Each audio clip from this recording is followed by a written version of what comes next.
नमस्कार विद्यार्थी मित्रांनो, बघा रिसेंटली ठाणे इंडस्ट्रियल इन्सिडेंट घडलेला आहे आणि याच्यामध्ये अराउंड 11 लोकांची डेथसुद्धा झालेली आहे आणि सेव्हरल इंजुरीजसुद्धा आहे. तर हा इन्सिडेंट आताचाच आहे का? तर नाही. याच्या आधी बरेच असे इन्सिडेंट घडलेले आहेत, जसं 2016, 18, 20, 23 आणि रिसेंटली 24मध्ये असा खूप ट्रॅजिक आणि सॅड इन्सिडेंट आहे. तर आपल्याला परीक्षेच्या दृष्टिकोनातून काय महत्त्वाचं आहे ते म्हणजे which chemical responsible for this incident. बघा, तुम्ही जर PYQs बघितलेले असेल, सायन्स रिलेटेड बरेच असे प्रश्न पडलेले आहेत भोपाळ गॅस ट्रॅजेडीवर, की जो कोणता केमिकल होता जो ह्याला रिस्पॉन्सिबल होता. तर याच्यावर सुद्धा प्रश्न पडण्याचे चान्सेस आहेत. तर आपल्याला परीक्षे दृष्टीने काय महत्त्वाचं ते म्हणजे पराऑक्साईड ग्रुप.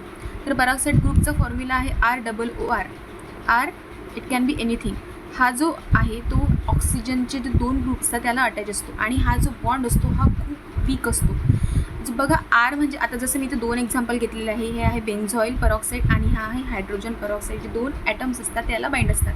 हा जो बॉन्ड असतो हा खूप वीक असतो आणि याची जी प्रॉपर्टीज आहे ती आहे की हा कसा पण चेंज होऊ शकतो आणि it leads to the explosion. ठीक आहे, तर हा अत्यंत कधी घातकसुद्धा असतो. याच्यामुळे इंडस्ट्रीजमध्ये एक्सप्लोजन होतात. तर आपल्याला हे महत्त्वाचं आहे.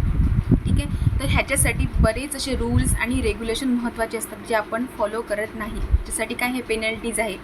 बट पेनल्टीज काय आहे, पेनल्टीज देऊन मग मोकळं केलं जातं. ठीक आहे, तो तर नंतरचा प्रश्न आहे. बट आपल्याला परीक्षेत दृष्टिकोनातून हेही महत्त्वाचं आहे की पराऑक्साईड ग्रुप्स